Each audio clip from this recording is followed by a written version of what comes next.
열왕기상 이제 오늘 21장, 그다음에 내일 22장 하겠습니다. 그리고 22장이 굉장히 길어요. 여러분 한번 보세요.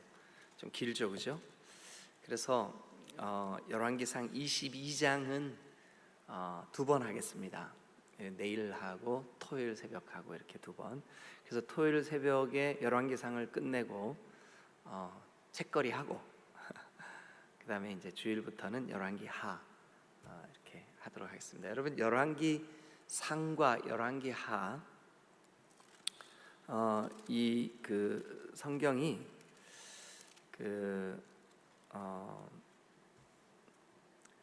우리가 이제 쭉 내용을 보면 처음에 열왕기상 시작할 때 다윗이 이제 죽어가는 그런 이야기에서 시작이 되죠. 그리고 이제 곧바로 솔로몬이 왕이 돼서 솔로몬 이야기가 쭉 이렇게 기록이 되면서 솔로몬 이야기가 좀 길게 나와요. 거의 1장부터 한 11장까지 이렇게 쭉 나오고, 이제 12장 우리가 보았듯이 이제 여로보암의 길, 그래서 남과 북이 분열되는 그런 그 이야기들이 또 몇 장에 걸쳐 나오다가 16장부터 이제 아합 왕 이야기가 쭉 나오는데, 이 아합 왕 이야기가 또 길게 나와요. 그러니까 열왕기상에서는 솔로몬 이야기 좀 길게 나오고, 여로보암 이야기 잠깐 나오고, 또 아합 왕 이야기가 어쩌면 이 열왕기상하에서 제일 길게 나와요. 열왕기하 한 10장 이상까지 가요. 왜 그러냐 하면 이 아합 왕 때 두 명의 선지자가 세워지거든요. 하나는 엘리야고 또 그 엘리야의 제자인 엘리사, 이 두 사람. 이 사람들은 성경을 기록하지 않은 선지자들입니다. 그래서 아합 왕 때 세워진 두 선지자의 이야기가 쭉, 그러니까 이제 그것까지 다 해서 아합 왕 이야기라고 보시면 돼요. 아합 왕 이야기를 이렇게 길게 하는 이유가 뭘까? 이제 그 다음 길게 나오는 게 이제 열왕기하 10장 이후에 끝날 때까지 남쪽 유다와 북쪽 이스라엘이 멸망해가는 이야기예요. 멸망 이야기. 그러니까 솔로몬 이야기, 또 여로보암 잠깐 나오고 여로보암 이야기, 그 다음에 그 아합 왕 이야기, 그 아합 왕 이야기 속에 이제 엘리야와 엘리사 이야기, 그리고 그게 끝나면 망해가는 이야기. 요점 정리를 딱 하면, 원래 옛날부터 이제 그 수능 시험에 날 거를 딱 집어서 요점 정리 잘하는 선생님이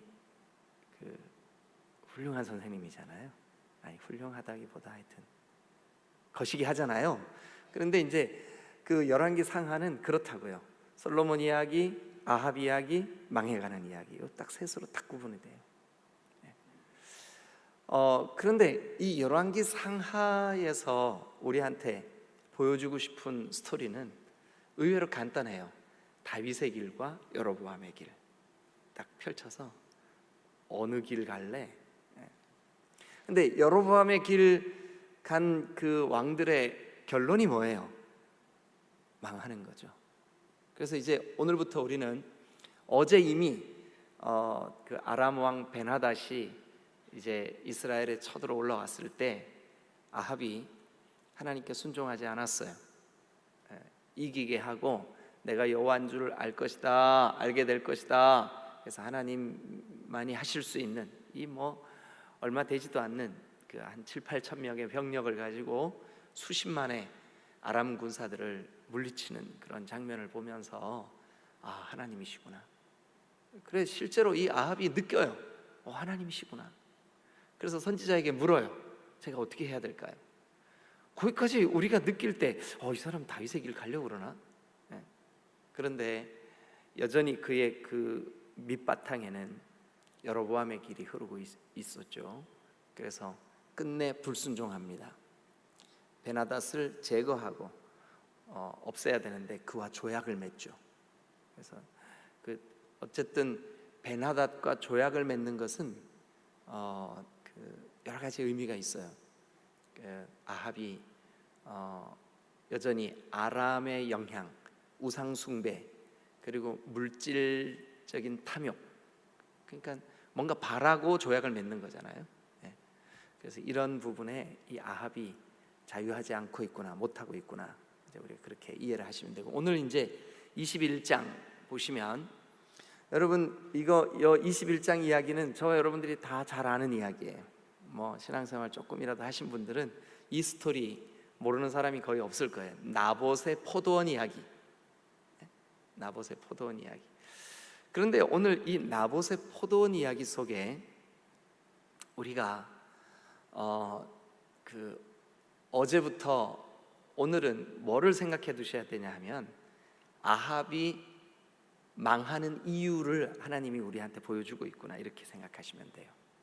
아합이 망하는 이유, 아합이 심판받고 저주받고 아합이 하나님으로부터 무섭게 책망받는 이유, 그게 이제 우리가 어제 오늘 내일까지 이렇게 쭉 살펴보게 될 이야기예요. 어제 오늘 내일까지. 이제 내일 그리고 토요일 날 이틀에 걸쳐서 보시면 알겠지만 하나님이 아합을 무섭게 심판하십니다. 그런데 그 재앙을 받게 되는 원인이 오늘 이 21장에 아주 선명하게 잘 그려지고 있어요. 그래서 그냥 이것을 한 이야기로만 보지 마시고 여러분들이 관찰하실 수 있어야 돼요. 아합이 왜 망하지? 아합이 왜 심판받지? 아합에게 저주가 임한 이유가 뭐지? 이 마음으로 21장을 보면 딱 드러나요. 결론은 정해져 있습니다. 여로보암의 길 갔기 때문에 그렇습니다. 다윗의 길을 무시했기 때문에 그렇습니다. 자, 그러면 이제 어제도 한번 정리했지만 오늘도 굳세게 우리 한번 더 정리하죠. 여로보암의 길의 세 가지 특징, 뭐였었죠? 여로보암의 길의 세 가지 특징, 한번 해봐 주세요. 제가 잘 생각이 안 나면 제가 여러분들한테 묻고 있는 거예요. 뭐였었죠? 네, 자기 생각. 여러분, 우리의 신앙의 기준은 내 생각이라 해야 될까요? 하나님의 말씀이라 해야 될까요? 네, 하나님의 말씀이라 해야 돼요. 그런데 지금도 오늘날도 우리가 이 하나님의 말씀에 집중하고, 하나님의 말씀이 어떻게 우리를 이끌고 계시고 어떻게 안내하고 계시는가, 이거 집중해야 되는데 다른데 이 주변에 자꾸 우리 마음을 빼앗기는 어른들이 계세요. 이거 정말 그러시지 마세요. 어느 날 로마의 철학자가 스승을 찾아갔습니다. 스승님, 제가 어떻게 하면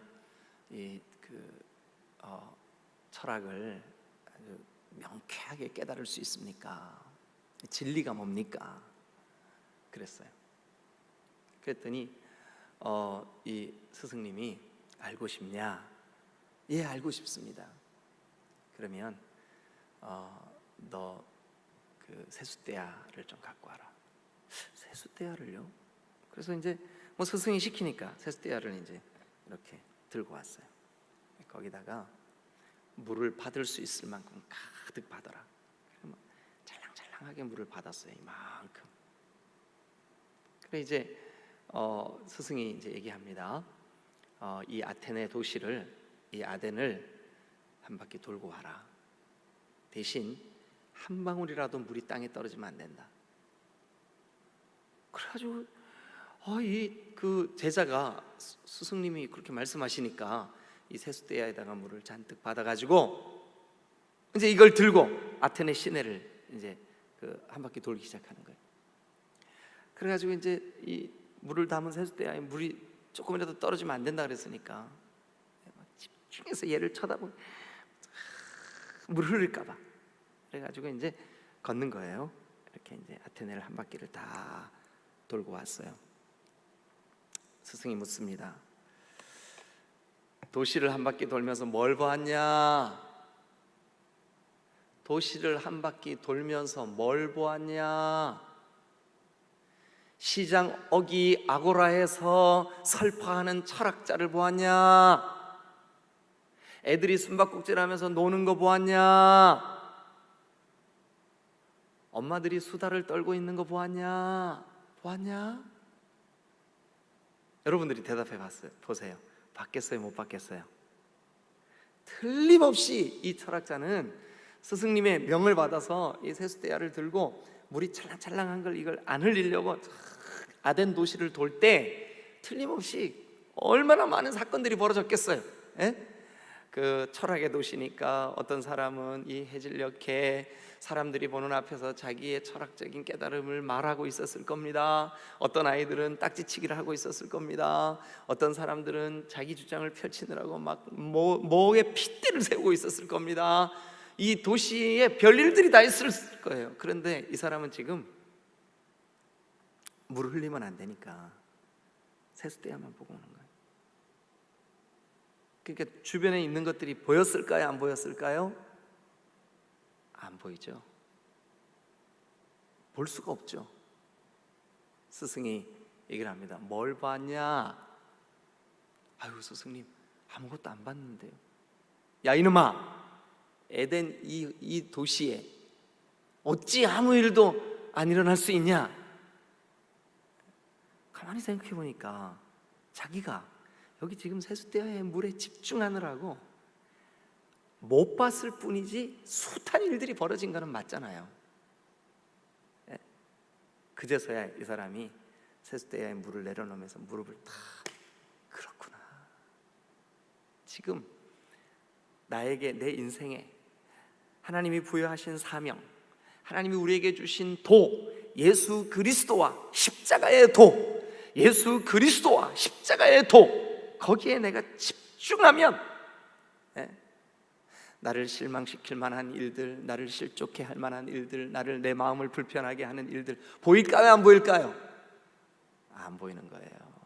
쓸데없는 일에 우리가 얼마나 마음을 많이 뺏기고, 본질이신 구주 예수 그리스도께서 오늘 우리의 심령을 향하여 주시는 이 말씀, 이게 다 쏟아져 버리고 있는 거예요.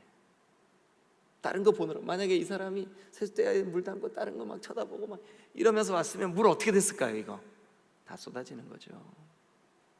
근데 우리의 신앙을 그렇게 하고 있다고요. 우리가 목장의 지체가 불편해 막 그거 보느라고 이 본질이신 예수 그리스도는 보지도 않아. 안중에도 없어. 저 세상 사랑하는 마음, 저 이런 거 보느라고. 여러분 그러지 마세요. 오늘 주시는 이 하나님의 말씀에, 그리고 우리의 길이신, 진리이신, 생명이신 그리스도 예수께 집중하시기를 주님의 이름으로 축원합니다. 자, 그러면 이제 오늘 우리에게 이 아합이 왜 망해가는지를 이 말씀을 통해서 우리에게 주고 계시는데, 그 내용을 우리가 한번 잠깐 살펴보도록 하겠습니다.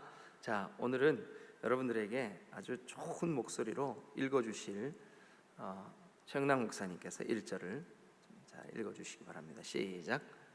그 후에 이 일이 있으니라. 이스라엘 사람 나봇에게 이스라엘에 포도원이 있어 사마리아의 왕 아합의 왕궁에서 가깝더니. 아마 여기 1절에 그 후에라고 하는 이 어제 우리가 봤던 말씀 있잖아요. 어제 우리가 보았던 아람 왕 베나닷과 조약을 맺는 이 아합의 이 어리석음, 그 아람 왕 베나닷과 조약을 맺은 후에 이렇게 이해를 하시면 될 거예요. 그러니까 앞에 있는 사건이 영향을 미치고 있는 거죠, 그죠? 영향을 미치고 있어요.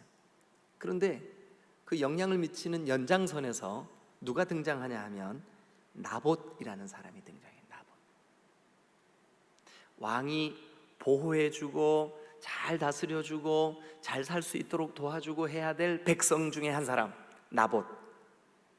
다시 한번요. 왕이 잘 보살펴주고 도와주고 잘 살 수 있도록 해줘야 될 백성 중에 한 사람, 나봇. 근데 그 나봇이 포도원을 가지고 있어요.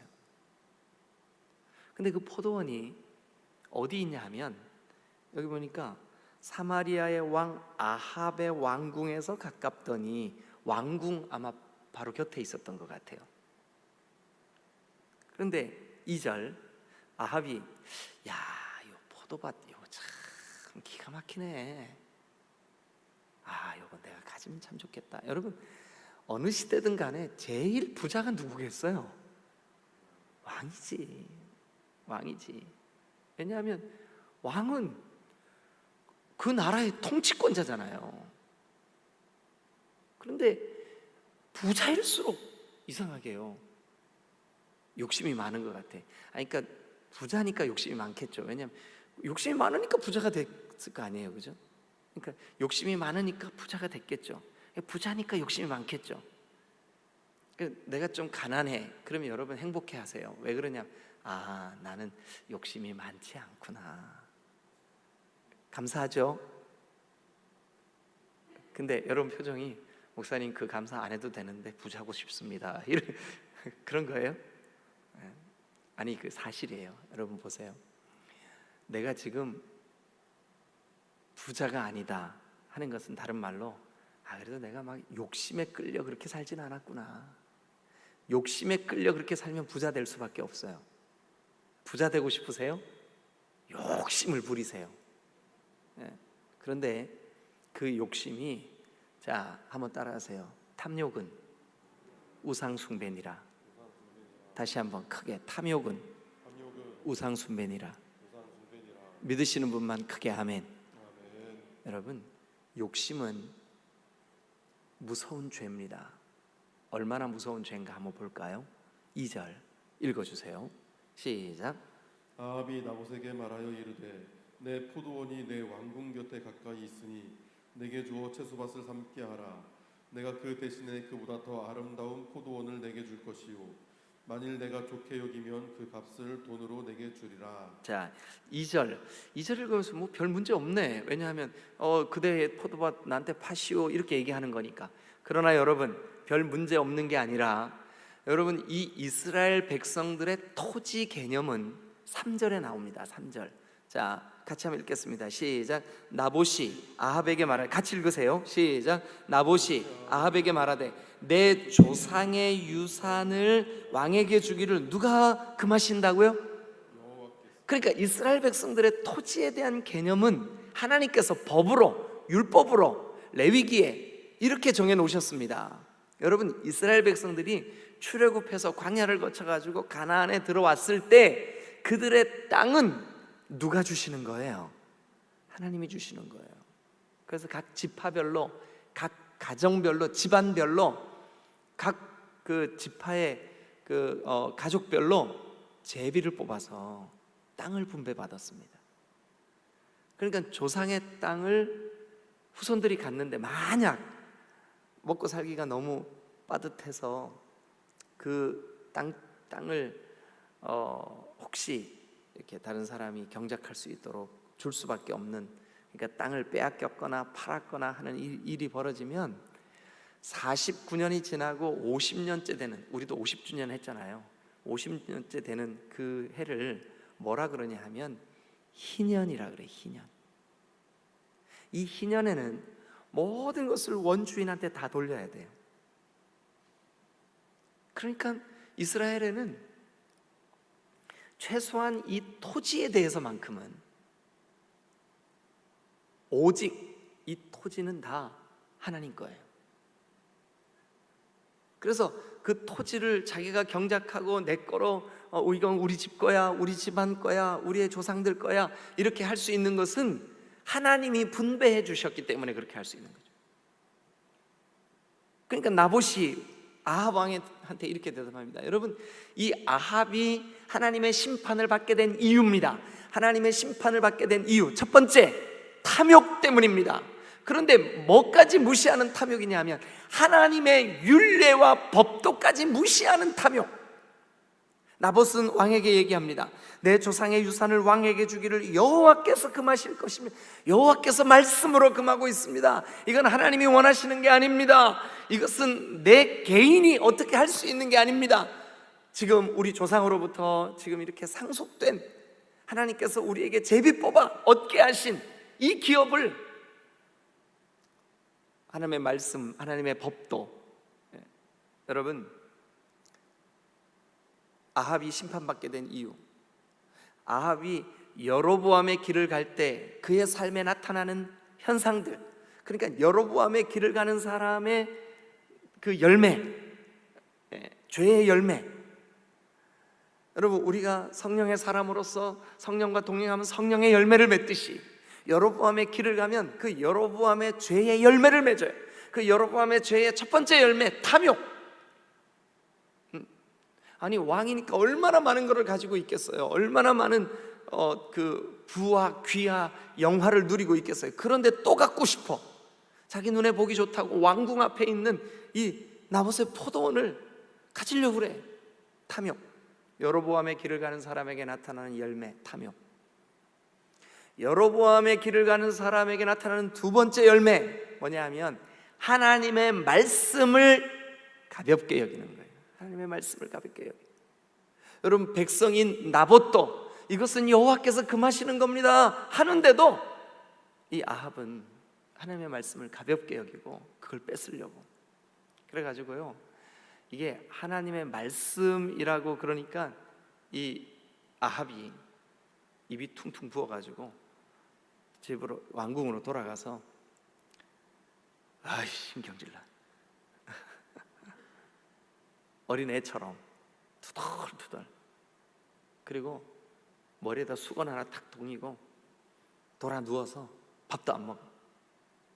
그래, 왕비가 여보, 전하, 왕이여, 식사하십시다. 저 나인들이 식사 준비해갖고 들어왔습니다. 안 먹어. 여러분, 그래 보셨나 보다. 다 웃으시는 거 보니까. 특히 남편들이 잘 그러죠. 안 먹어. 이제 앞으로는 여러분, 그런 일이 있으면 그래, 먹지 마, 나 혼자 먹지 뭐. 그래, 일부러 그 돌아 누운 등 뒤에 가서 아주 쩝쩝 소리 내면 맛있다 이러면서 드세요. 안 먹어. 왜 그러시는데요? 몰라도 돼. 그래도 우리가 부부인데 저에게는 좀 말씀해 주세요. 그랬더니 벌떡 일어났더니 자기 그 와이프 앞에 딱 앉아가지고 하는 소리가, 세상에 글쎄 나봇의 포도원 얼마나 보기에도 이쁘고 아름답고 저것만 우리가 가지면 이 왕궁에서 펼쳐지는 이 뷰 좀 봐, 뷰 좀 봐, 얼마나 이게 멋있는데 저 나봇이 나한테 저걸 안 주네. 그랬더니 그의 와이프의 이름 미세스, 여러분, 바알과 아세라의 뭐라 그래야 될까요? 하여튼 이 이세벨, 아주 사악함의 상징. 여러분, 우상 숭배자들은요 잔인합니다. 어느 정도로 잔인하냐 하면, 아니 여보, 당신이 지금 왕인데 아직 그거 못 뺏어서 그렇게 고민하냐고. 내가 해줄 테니까 걱정하지 말라고. 오늘 이거 실컷 먹고 편안히 가만히 계시면 내가 알아서 다 해결하겠다고. 그래가지고요, 이 이세벨이 이 사마리아 주변에 있는, 특별히 이 나봇의 포도밭 주변에 있는 그 장로들, 어른들, 존경받는 사람들, 이런 사람들에게 편지를 쫙 씁니다. 그리고서는 거기에다가 왕의 어인을 꽝 찍습니다. 그 편지 내용 우리 한번 잠깐 볼까요? 참, 이게 어떻게 이럴 수가 있지, 그죠? 그러니까 이제 제가 지금 들려드린 스토리는 다 성경에 나와요.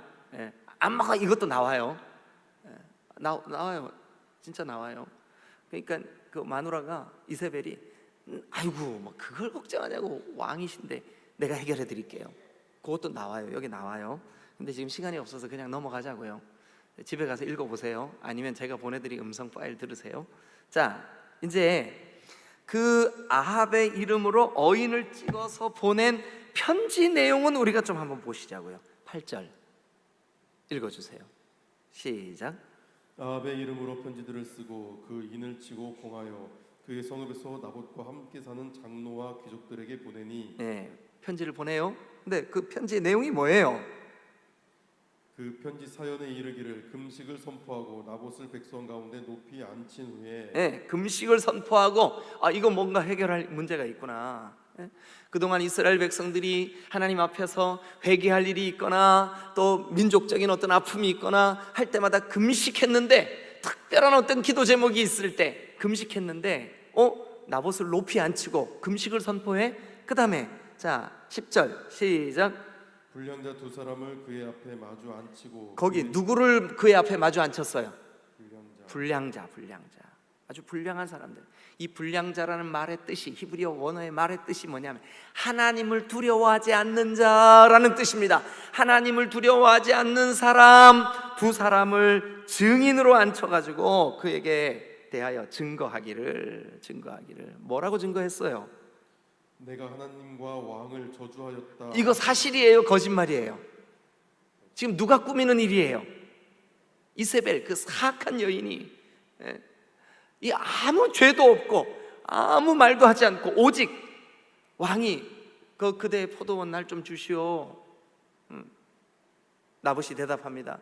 이건 하나님이 금하시는 일입니다. 그런데 그 나봇을요, 있지도 않은 일을 만들어 가지고 이 하나님을 두려워하지 않는. 그러니까 여러분 잘 들으세요. 여로보암의 길을 가는 사람들의 삶의 열매 어떻게 드러나냐 하면 하나님을 두려워하지 않습니다. 여로보암의 길을 가는 사람의 삶의 특징, 여러분 탐욕스럽습니다. 하나님의 말씀을 경외하지 않습니다. 가볍게 여깁니다. 하나님을 두려워하지 않습니다.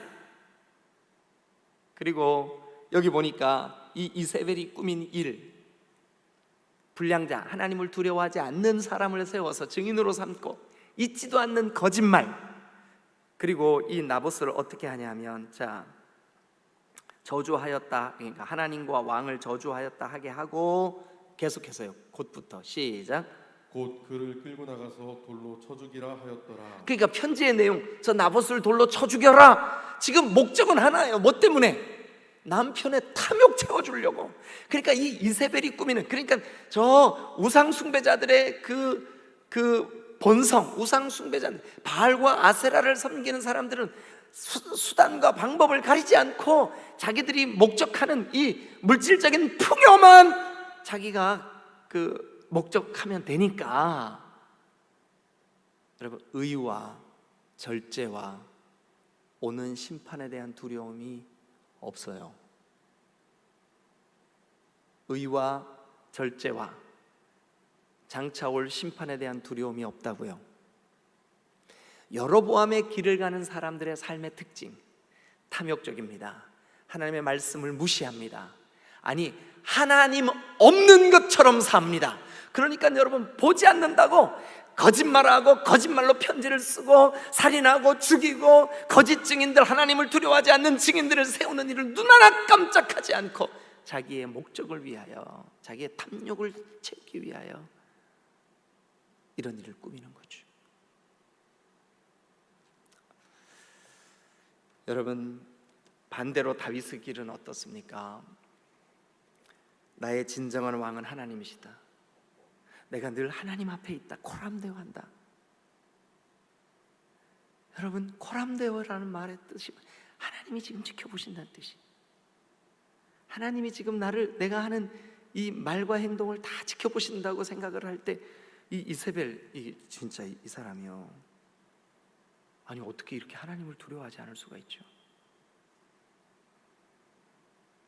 그래서 하나님은 이 이세벨과 아합과 이세벨,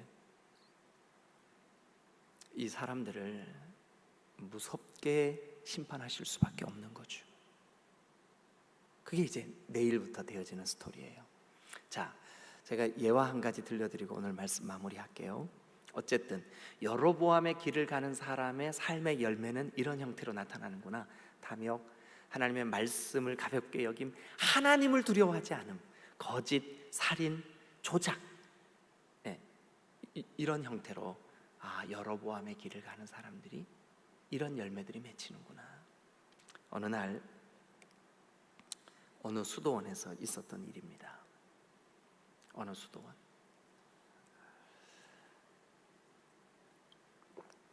그 수도원에는 마치 오늘날로 말하면 신학교처럼 젊은 학생들이 와서 그 수도원에 있는 선생님들에게 신학을 배워서 이제 목회 현장으로 나가고 그런 이제 신학교 역할을 하는 수도원인데, 그러다 보니까 젊은 신학생들이 많이 와서 선생님들의 가르침을 받고 있었어요. 그 수도원에 가장 존경받고 탁월한 실력을 가진 어른이 그 수도원 원장님이셨어요. 그런데 이 원장님이 그 많은 수도원에 훈련받으러 온 젊은 그 학생들 중에 유별나게 한 아이만 너무너무 좋아하는 거예요. 한 아이만 너무 좋아하는 거예요. 아니 근데 도가 지나칠 만큼 그 아이를 좋아해. 그래서 이 신학생들이 원장님을 찾아갔어요. 원장님, 너무하십니다. 아니 여기 지금 한 14명의 신학생들이 이렇게 지금 젊은 사람들이 와갖고 공부를 하는데 어떻게 그 한 사람만 그렇게 편애를 하실 수가 있습니까? 우리한테 서로 사랑하라고 가르치고 우리한테 이 신학을 가르치고 이렇게 하시면서 원장님 이러실 수 있습니까? 하고 항의를 했어요. 그랬더니 이 원장님이 빙긋이 웃으시면서 알고 싶냐? 그럼요, 궁금합니다. 왜 편애하시는 겁니까? 왜 쟤만 사랑하십니까? 근데 이 신학생들의 마음속에 쟤는요 바보 같아. 융통성도 없고 말도 좀 어눌하고 뭐 행동도 좀 굼뜨고 범사에 빠릿빠릿하지가 못해. 아니 하필 저런 놈을 그렇게 사랑하시냐고. 가르쳐 줄까? 예, 궁금합니다. 가르쳐 줄게. 그래서 한 10명의 그 신학생을 다 불러 모았어요. 당연히 그 아이도 영문도 모르고 왜 오라 그러지 하면서 이제 뒤통수를, 근데 우리 궁금하면 왜 다 뒤통수를 긁죠? 가렵지도 않은데 이상하다, 그죠? 근데 하여튼 모였어요. 근데 그 아이도 거기 왔어요. 이제 이 원장님이 이렇게 얘기를 합니다. 얘들아, 저 닭장에 병아리들이 저렇게 많이 있는데 다 한 마리씩 잡아가지고 품에 안고 나와라. 그 이제 원장님의 명령이니까 이제 이 신학생들이 전부 다 닭장에 들어가가지고 꼬꼬닥꼬꼬 막 난리를 치는 이 병아리들을 한 마리씩 다 품에 이제 안고 이제 나왔어요. 다 나왔어요. 그럼 뭐 자주 이 수도원에서 반찬하려고 또 먹을 거 없을 때마다 이 닭을 잡아먹고 병아리를 잡아먹었기 때문에 이 신학생들은 뭐 이렇게 닭 잡는 일에 아주 익숙해 있었어요. 그래가지고 이제 병아리를 다 품에 안고 이렇게 나왔는데 원장님이 얘기를 하는 거예요. 얘들아, 지금부터 아무도 보는 사람이 없는, 보는 이가 없는 곳에 가서 그 병아리들을 잡아가지고 와라. 다리를 부러뜨리고 죽여서 가지고 와라. 그래서 그걸로 오늘 저녁 너희들의 양식으로 삼자. 어쨌든 아무도 보는 이가 없는 곳에서 잡아와야 된다. 아이고 뭐 그 어렵지도 않네요. 매일마다 뭐 우리 잡아 먹었었던 건데 뭐 삼계탕이나 끓여 먹자. 그래가지고 이제 이 신학생들이 각자 어떤 애는 창고에 들어가가지고 문을 안으로 걸어 잠고, 아무도 없는 데서 하라 그랬으니까. 그래가지고 그 캄캄한 창고에서 다리를 부러뜨리고 개를 죽여가지고 됐지 이제 하고 들고 왔어요. 어떤 애는 저 담벼락 밑에 아무도 없는 그래 죽여갖고 왔어요. 다 그래갖고 왔네요. 우리 신학생들이요 한 10명 다 그래갖고 왔는데 그 원장님한테 편애를 받는 걔만 안 나타나는 거예요. 막 애들이 수군거립니다. 그럴 줄 알았어. 맨날 굼뜨고 뭐 제대로 할 줄 아는 게 있어야지. 궁시렁. 원장님은 그거 다 보고 듣고 계시는 거죠. 조금만 더 기다려보자.